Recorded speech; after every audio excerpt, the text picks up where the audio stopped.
Hello, and welcome to the Dance Physio Podcast, a podcast designed to explore ideas and foster discussion around dancer health and wellness. We're here to challenge the status quo, bridge the gap between dance science and the studio, and help change the landscape of the dance industry for the better. I'm your host, Erika Mayall, a dancer turned physiotherapist who is deeply passionate about leaving the dance world better than I found it. I'm so glad you're here. Let's get started.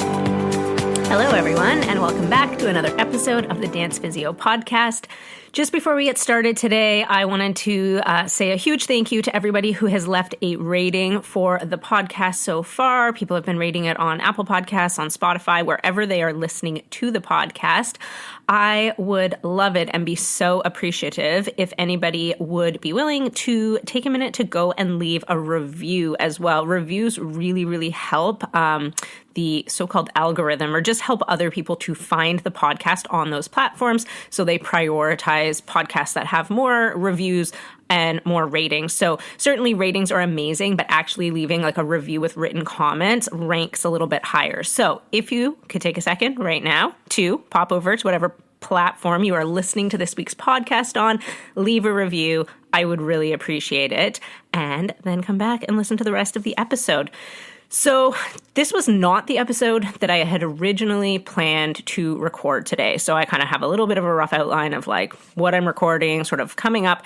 And this was not today's original plan, but this conversation has been coming up over and over again in the clinic. It's been coming up on social media just in the last week or two. And then yesterday I had coffee with one of my mentors and an old teacher of mine, and it came up again. So I really felt like today I was going to switch what I was recording for the podcast and dive into this topic instead. And this is the idea of we don't run the marathon before we run the marathon. And I'll explain that quote in a second and where it came from. But really what we are going to get into today is the concept of tapering as it pertains to dance. So tapering in itself is a concept that falls within the whole concept of periodization in terms of how we look at training, load management, and training cycles and things like that. So there is a podcast episode entirely about periodization and what that could look like in the dance world and in the dance industry. So I will link that episode in the show notes. So if you haven't listened to that episode, I would encourage you to do so, because it will give you a much better idea of what periodization looks like throughout a bigger kind of macro cycle. So if we're looking at training in terms of an entire year.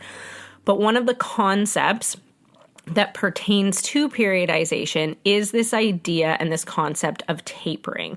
And tapering is the intentional decline in training load and training intensity. So basically volume, how much we're training and how intense we're training in preparation for an upcoming event. So in dance, those events are often competitions, and that's what's been coming up recently because we're right in the throes of the most intense part of our competition season here in Vancouver, where I am.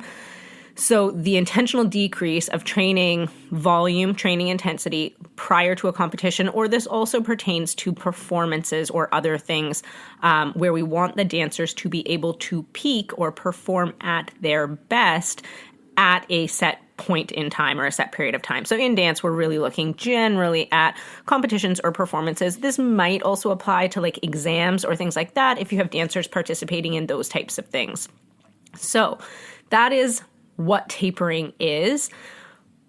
In reality, we don't see a lot of tapering in the dance world. And if anything, we see the opposite. And this is what's been coming up, especially in the clinic over the past couple of weeks, but specifically the past week or 10 days. This has been a really big sort of topic of conversation, because in the dance world, oftentimes what we do is actually the exact opposite of tapering. What we do is we throw in all of these extra rehearsals and practices and run-throughs right before the event with the thought or the idea that we're going to improve the outcome or improve the performance of that dancer. So let's just run it one more time. Okay, we need to keep cleaning this piece of the number. Like, we have to make sure that you don't forget any of the corrections. Like, whatever the reasons are for throwing in all of these extra rehearsals, they really ultimately have the opposite effect most of the time of what we actually think that they are going to. And I'm going to dive into some of the reasons for that. So culturally within the dance world, we really often ramp up our training and really throw a lot of extra intensity, a lot of extra hours, these last minute, last ditch rehearsals at dancers. But in pretty much every other athletic endeavor, the opposite is true. We see tapering built into training programming and periodization.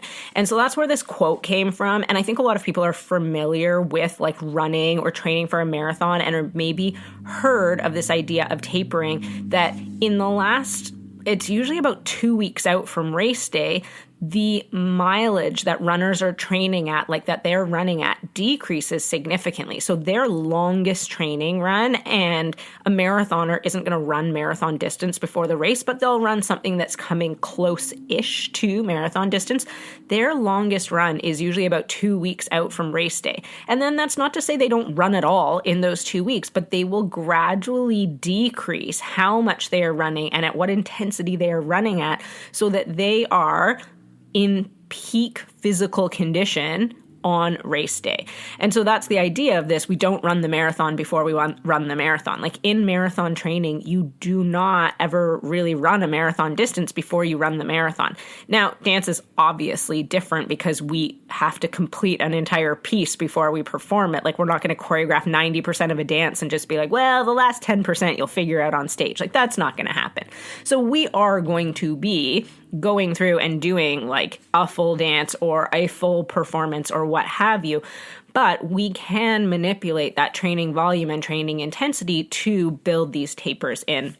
So that quote of "you don't run the marathon before you run the marathon" came from a friend of mine, Catherine Vargo, who is a physical therapist in the US who works a lot with dancers. And she just kind of said it a bit offhand at an IADMS conference. I believe it was the one in Ireland. Was it Ireland? I think it was Ireland. Anyway, and it was in regards to a presentation that she was giving that was mostly about sort of cross training and stuff in dancers. It was a movement session. It was a great session.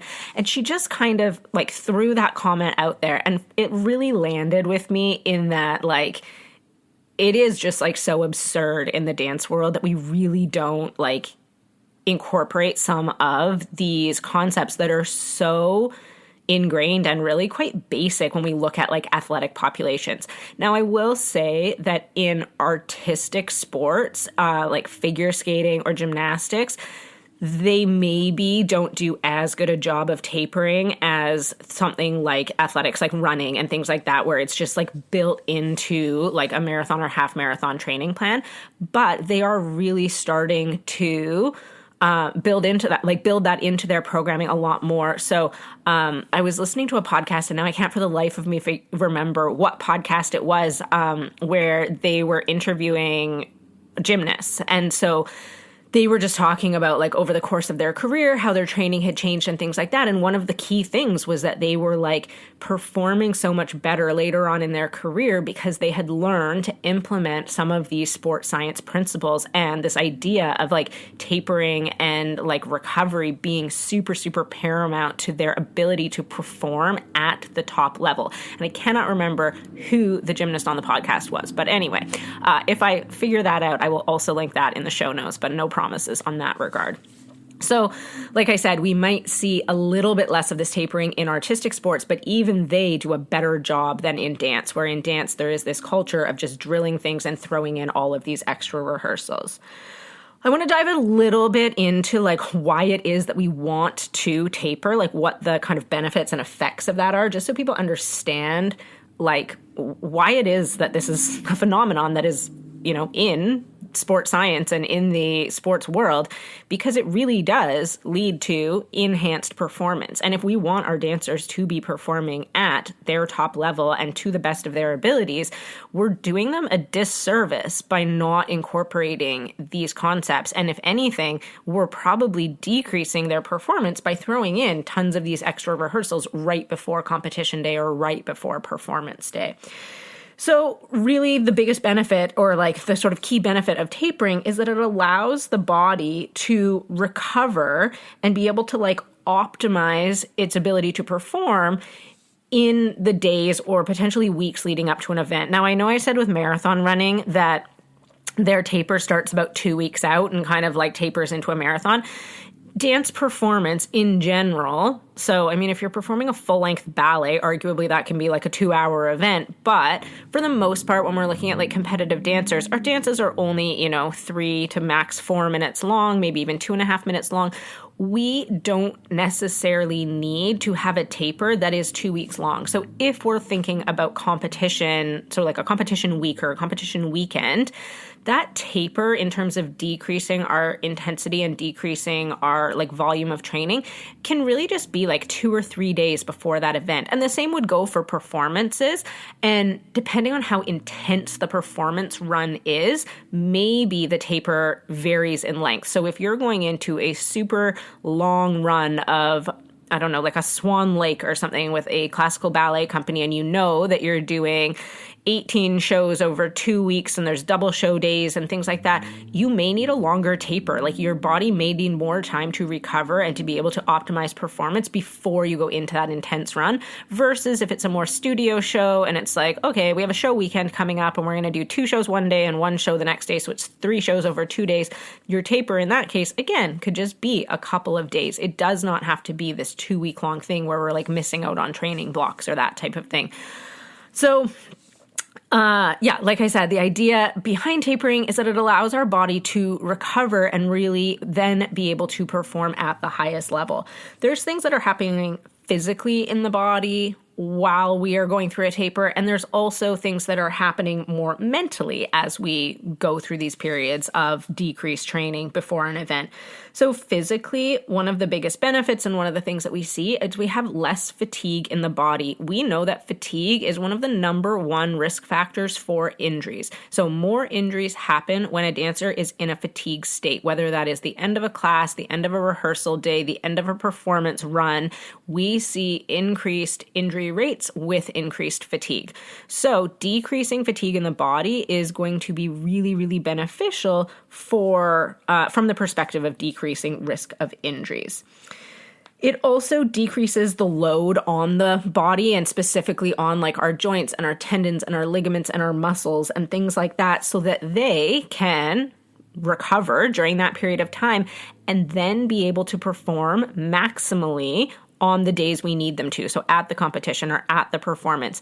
If we're training really intensely going into a competition, we might not be recovering 100% when it comes to those tissues in the body. So ligaments, tendons, things like that. And so maybe those tendons or ligaments, those tissues, let's say, maybe they are only 80% recovered. So when we're then asking this dancer to perform on stage, they are not going to be able to give 100% if their body is only at like 80% of max capacity or whatever the arbitrary number is. So having a period of tapering beforehand allows the body to recover back to sort of like ideally 100% so that they can then perform at 100% when they are on stage. We get improved efficiency within the body and specifically within like the energy systems within the body. So we have like our aerobic system and our anaerobic system. And for, again, us to be able to perform at 100% or for us to be able to perform the most efficiently, we need our body to be able to utilize those energy systems like in the most efficient way possible. And we can promote that efficiency through this kind of rest and recovery that happens with tapering. Along the lines of that as well, we get a restoration of glycogen stores. So glycogen is one of the like energy units that your body uses. It's basically like fuel for your body. And our body needs to be able to store up certain amounts of that to then be able to, again, exert like max power, max effort. And if we're constantly training or overtraining the body, we like deplete those stores. Even if a dancer is trying to fuel their body properly during those periods of time, you're still depleting those stores and potentially then going into a performance or a competition, not being able to perform at 100%. So those are just a few of the things that happen from a like more physical perspective. From a more mental perspective, in terms of having this like period of tapering, we decrease the amount of mental fatigue or burnout that happens, like especially with dancers. And you see this like maybe even towards like the middle to later end of competition season. If dancers have run their dances like, I don't know, 600 times by that point in the season, I'm just like pulling a random number out, it's probably actually significantly more than that, you will often see that they are just like mentally exhausted with that dance and like burned out with it. And oftentimes their performance will then suffer as a result. And you'll see it in class, and you hear it from teachers as well, where they're getting a bit frustrated and they're like, the dance should be improving. They should be getting better. They should be like growing throughout the season. And really it feels stale. It feels stagnant. It feels, like they're not getting to the level that the teacher wants them to get to. And that is often a sign of being like over rehearsed, or they've just gotten to the point of like mental burnout or mental fatigue where they cannot take on board any more corrections. Like the dance at that point is likely not going to improve a whole lot more. So we see that this is sort of like more of the like mental or cognitive perspective. When people participate in periods of tapering or have that like increased recovery, we actually see increased memory that happens. And so if we have those dancers who are like not taking on corrections, where you're like, I've told you the same correction 12 times, and like they just are not, it seems like they're not applying or they're not trying. It may not be that they're not trying. It may be that they truly are in a, fatigued enough state that their memory just like isn't working how it normally would be, or their nervous system is like dysregulated enough that they cannot take on like these corrections. We also, in those states, if they're in these like kind of like overly fatigued states, we'll see decreased coordination. So all of a sudden, things that like normally wouldn't have been difficult for them, or like things that would normally look clean and smooth and easy, will potentially not. And so if we can incorporate these periods of taper and really promote that rest and recovery right before we want them to perform maximally, we will see better coordination in our dancers than we do when they're in that sort of like fatigued or over-rehearsed state in through there. So this list is certainly not exhaustive. There are loads and loads and loads of benefits of incorporating this taper and really like mindfully decreasing the intensity and volume of training that we're doing prior to a competition. But I know that we are going to have teachers especially, but even dancers and parents who push back against this because they feel like, well, what are we going to do? Like, we want to go in being as prepared as possible. And in the dance world, a lot of people seem to think that the way to be best prepared is to like literally just run the dances over and over again and drill them. Like, it's almost this idea of like drilling these routines until they become like a little bit like robotic almost, or just like these, like you almost lose a tiny bit of like the aspect of the artistry when it becomes sort of like to that level. So there are different things that you can do that can really help to like enhance dancers' performance that also allow us to accomplish the goal of tapering during these times. So that's not to say that, so let's say we're tapering for 2 or 3 days before a competition week starts. That's not to say that we have to cancel every single class and rehearsal and we're just like, okay, they're all going to sit at home, like, and sit on the couch for 2 days and then come in and dance. Like, that's not the idea. But during those classes and rehearsals, maybe we cut the hours a little bit shorter. If your dancers are normally there for, let's say, 4 hours in a day or 5 hours in a day, maybe they come into the studio for just 2 hours on those days instead. So we condense their schedule so they're not there for as long. That gives them an opportunity to prioritize sleep, to prioritize making sure that all of their costume bits are ready, all of their makeup's ready, all of their, they've packed if it's something they have to travel for. They can prioritize their nutrition, thinking about, okay, what snacks and things am I going to pack with myself to fuel myself during this competition week? Dancers need time for all of that. And it is not unusual to see dancers who, are at the studio for all of these extra rehearsals for extra hours over on top of what they're usually training, and then also having to go home and do all of these things. So then they're staying up way later than they maybe normally would. They're not getting a good night's sleep. They have to wake up early to travel the first day of the competition, whatever the scenario may be. If we intentionally decrease the kind of duration of the rehearsals that they have during those days, that gives them time to prioritize all of those other things that are necessary to be able to perform or compete at their highest level while not stressing them out. Because really, if we are making dancers cram that into time that they do not have available to them in the day, they're just going to be more stressed out, and that's going to have a negative effect on their performance. So we can decrease the duration. When we are rehearsing, when they are coming into the studio, we also want to decrease the intensity of those rehearsals. So maybe we run through a few times, marking it. If there's certain corrections or you want to work on formation, or there's something specific that still needs to be polished, that still needs to be worked on, realistically, if we're 2 to 3 days out from a competition, those things should be sorted.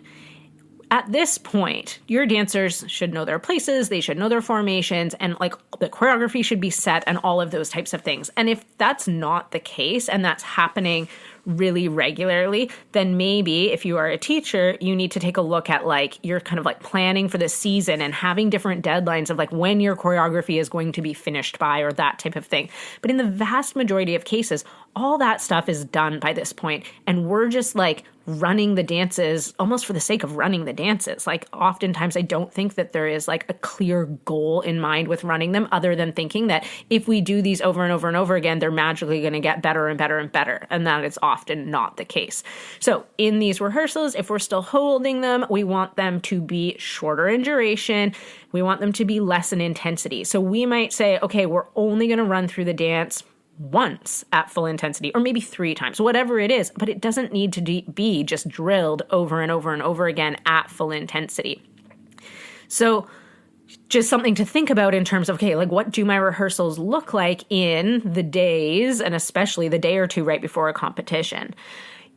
There's lots of other things that you can do to fill that time. If you have the dancers at the studio, they're there for regular class time, and you're okay, but their parents still expect them to be participating in a class, and the dancers still want to be engaged and improving and make sure that they are going to be able to perform at their optimal level. So other things that we can do that are probably going to enhance their performance more than just drilling these dances over and over again are things like potentially watching video of the dances. If they've already competed that season, this is a great time to review some of the adjudications and watch the videos back and hear some of those critiques, just to remind them of what those corrections were. I'm sure at this point, if it's not your first competition of the season, you've probably already gone through the adjudications and incorporated those corrections, but this is a great time to remind the dancers of the corrections that you made and why you made them based on adjudication from previous competitions.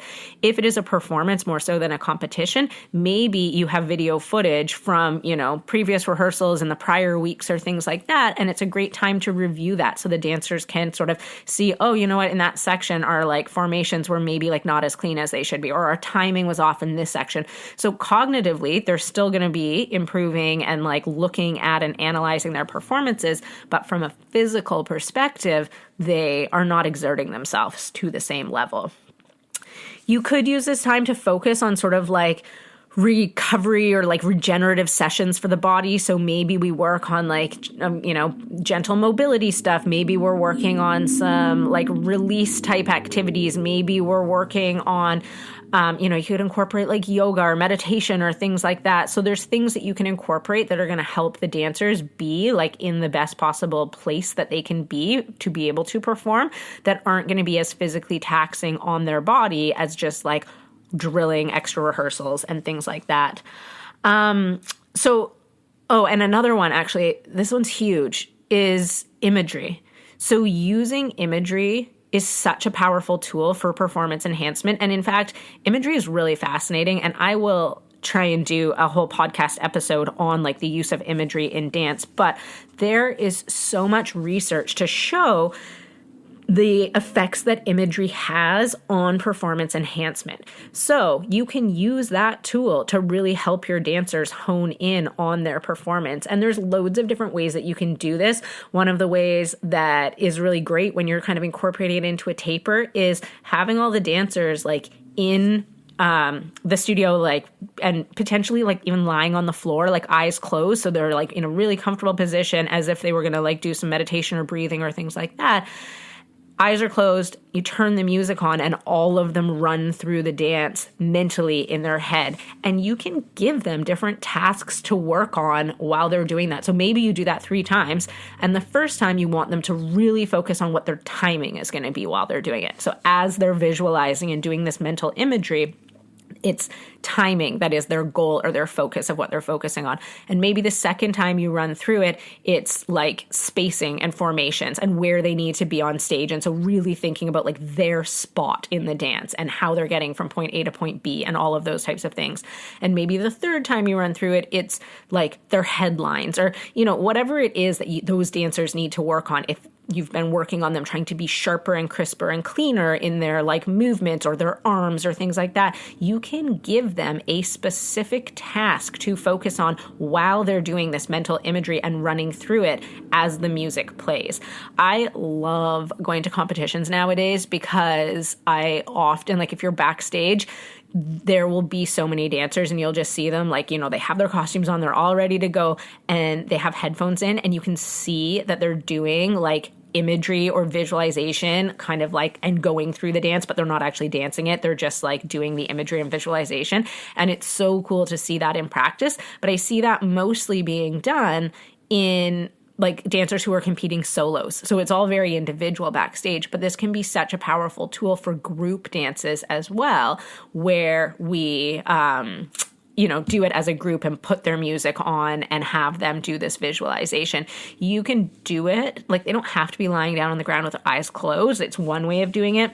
Another way of doing it is that you could do it where they're like standing up, they're in their spots and they're kind of like marking the dance, but they're really visualizing in their head. So maybe they're moving around in the formation a little bit, but they're not actually dancing. It's still visualization, but it's a little bit more active. There's a little bit more embodiment of it if they're moving like from place to place on the stage in terms of like where their spot would be. So like I said, imagery is really cool. There's really cool research and science behind it. I will try and do an episode specifically on that coming up in the next little while, but definitely something to consider that you could incorporate during a taper as you're sort of going through those days of tapering before a competition or before a performance. So I thought this was going to be a very short episode. I was like, I'll just come on and talk about tapering for like 10 or 15 minutes. It is turning out to be almost half an hour. So I'm going to wrap things up there.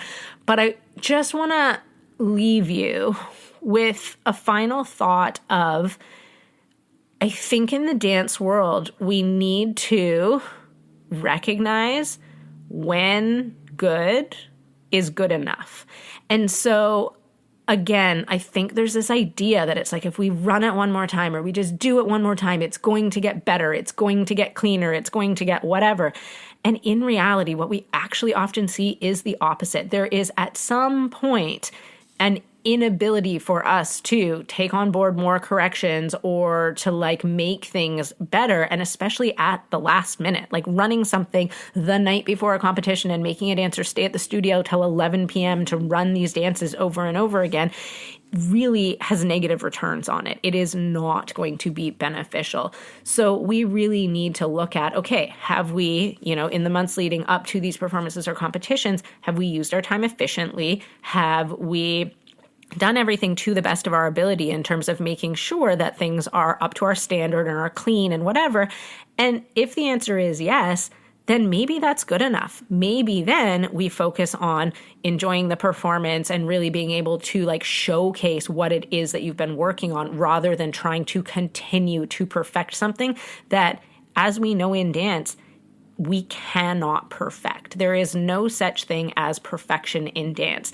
Yes, we can strive for excellence, but perfection does not exist. So us running things over and over and over again is not going to lead to perfection. So at some point we have to recognize what good enough is, and like just that concept of striving for excellence, and then prioritize other aspects of dancer health and well-being. So that will be my final thought for today. Thank you so much for listening. I would love it if you have questions, comments, or even just want to chime in on this conversation. I've posted about this on social media before, and I probably will again after this episode.